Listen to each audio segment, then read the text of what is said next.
All right, Bulls and Bears back with another dose. Memorial Day weekend is upon us, everybody. Happy Memorial Day. Hope you have some time off of work. I do have a very long vacation, not too long, but 4 days off in a row is a lot for me. And hope everyone's doing well. We're going to talk about the latest prediction of an economic collapse. It's an investor that I think everyone that is watching this right now has heard of, a very well-known investor. Says, brace for economic collapse. The end is now. He says, basically, this is it. We're going to get into that. We're going to talk about more record holiday travel expected. How is this possible with so many people in maximum levels of debt, the most debt we've ever seen throughout history? We're at the highest level of all time, not just total because there's more people, but even the average level per person is breaking records, and yet record holiday travel. Every time we see a holiday, it's another record breaker. How are people still doing this? We're going to get into that and a lot more. Please make sure you're subscribed. Let's go ahead and start right here. We had stocks down across the board to close the week on Friday, May 23rd. And a big part of the sell-off was the threat of tariffs on Apple. And the threat of tariffs was actually 25% on the iPhone. And we see how markets reacted, but yet they recovered a large part of their losses here. We see, looking at the S&P 500 right now, we saw a steep sell-off at the open, dropped down to about 5,781, closed at about 5,802, so a 1.7% drop. Could have been a lot worse if it didn't recover later in the day. We're looking at a 5-day chart now of the Dow Jones. Same thing, big sell-off at the beginning. At opening rather, and a little bit of a recovery there, so not as bad. Only ended up down, well, for the day it's down 0.61%. S&P 500 for the day was down actually just 0.67%, so not really bad at all when you consider the fierceness of the sell-off when the market's open. And we do see this pattern where stocks will sell off, then they'll come right back up midday, or if it's a bigger sell-off like the one we saw a couple months ago, we see a multi-week rally. So we're actually not too far down from the year-to-date peak. Here's again S&P 500. We're coming up on that peak again that we saw in February. What was 61.44, and we're just a few hundred points below that. Dow Jones, same thing. Looking at a year-to-date chart, not quite fully recovered, but from the big sell-off that we saw there in April, most of the sell-off has now been recovered. And I have people that ask me, why don't I invest more? Why am I so bearish? Folks, it's not that I'm bearish at all. There's opportunities to invest, and I talk about them here quite frequently, but to be all in on these markets right now, where one day markets are going up because tariffs, and then the next day the tariffs are rolled back. If you see a big enough sell-off like the one we saw in April, yeah, I'll go in and try to buy some dips. But it has to be a big enough drop in order for it to be a substantial dip. And there's a chance where you buy the dip and it doesn't come back and it keeps dipping. That would be something that we've never seen, right, in stock market history. It's always come back, and it's always went to new all-time highs at some point. There's people out there saying that this time, nope, this is the end. There's not going to be any recovery. This is the end. And one of those people, let's go ahead and talk about it right now.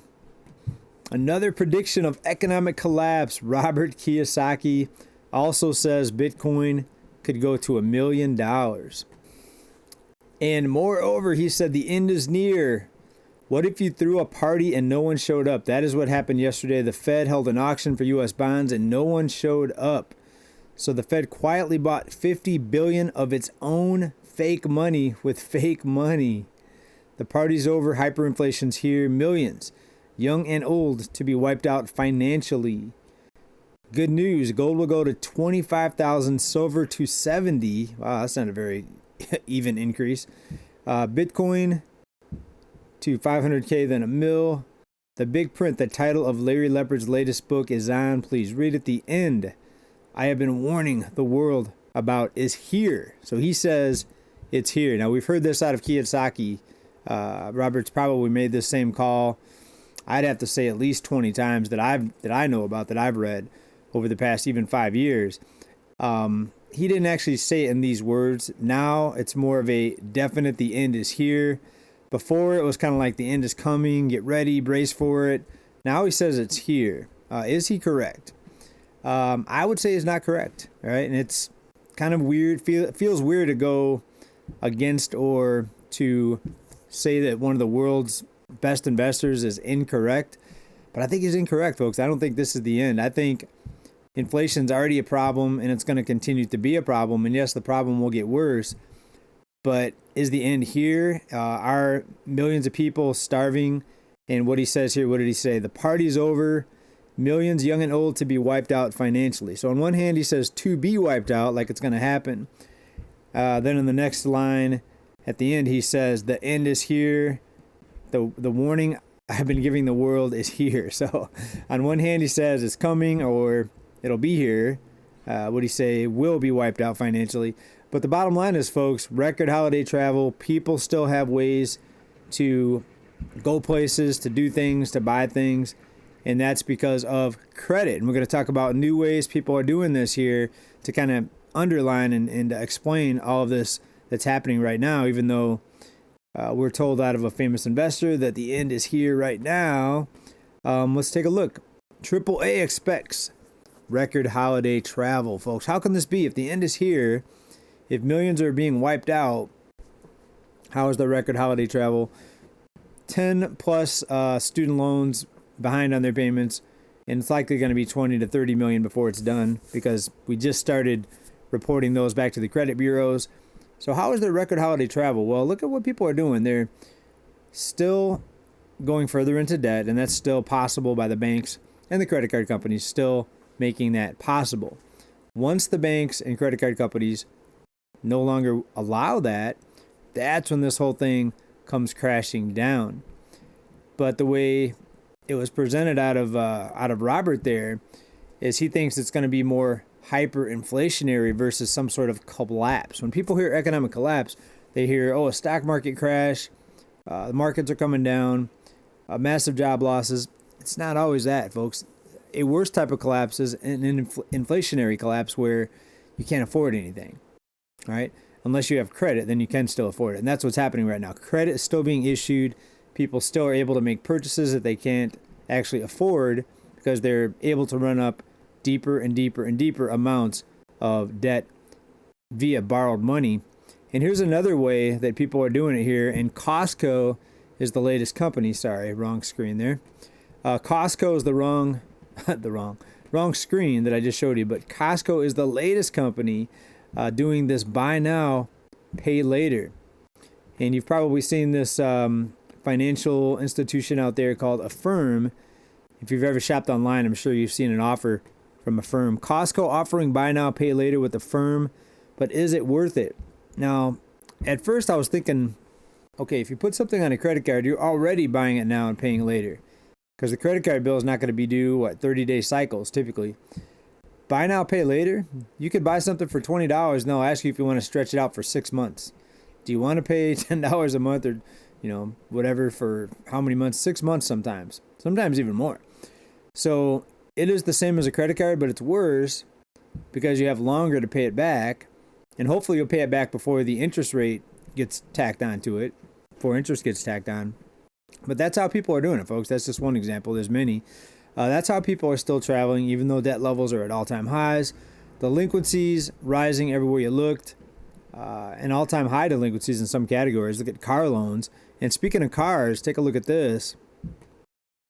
We have a recent surge in vehicles at auctions. Used vehicle auction prices on the rise in anticipation of tariff-induced price hikes. That's the Manheim Detroit Auction Center. Dealers compete to secure cars and trucks to bulk up inventory, with average used prices now over $25,000.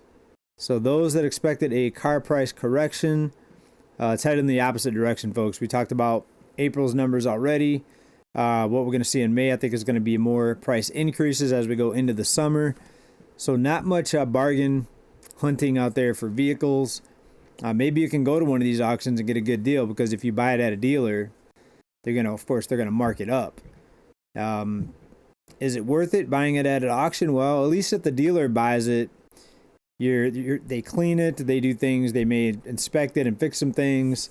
So if you're crunched for time, it may be worth it just to pay the markup from the dealers. But if you have time, I think it's worth it to go to the auction. I haven't went to one in years, but if you know something about vehicles and you are pretty good at detecting bad vehicles and lemons and locating problems with vehicles, those auctions are some really good ways to get some bargains.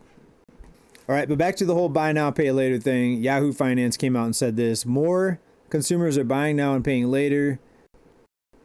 A new warning sign, and paying never, they said. Okay, alongside credit card delinquencies, BNPL has become a novel gauge to track. So are they not paying it back? What's going on here? More consumers buy now, pay never.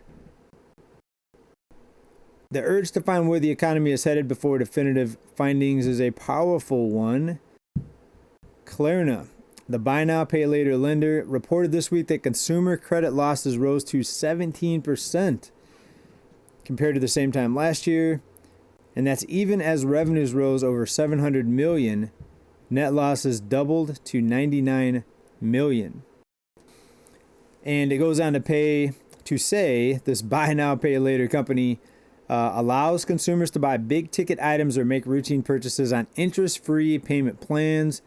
They also recently announced a partnership with DoorDash. So now you buy a meal and you're going to buy now and pay it later. You're going to pay back your dinner over 6 months, folks. This is crazy. The genesis of internet memes, remixing subprime mortgage prices with late night Taco Bell. So more people paying late, but yet these companies are still allowing people to do it. So that's what it's all about, folks. It's all about the easy money, the programs that we're seeing right now, loose lending, banks not really concerned, credit card companies not concerned with the amount of people that default because they know what's going to happen. It's going to be helicopter money thrown at them if there ever is a big surge in delinquencies, folks. So that's what it boils down to. Hope everybody's doing well. We're going to wrap this up. What are you up to this Memorial Day weekend? Are you traveling? Are you at home like me? I'm kind of a homebody this weekend. Probably just have some friends over and just hang out. Going to do some gardening. Probably try to work out a little bit more than usual. Maybe go for a run at the lake or something like that. So hope everyone's well. Let me know what you're up to down in the comments. What do you think about Kiyosaki's latest prediction? The end is here is what he says. Is he correct? Let me know what you think, everybody. As always, keep stacking. Bye for now. Peace.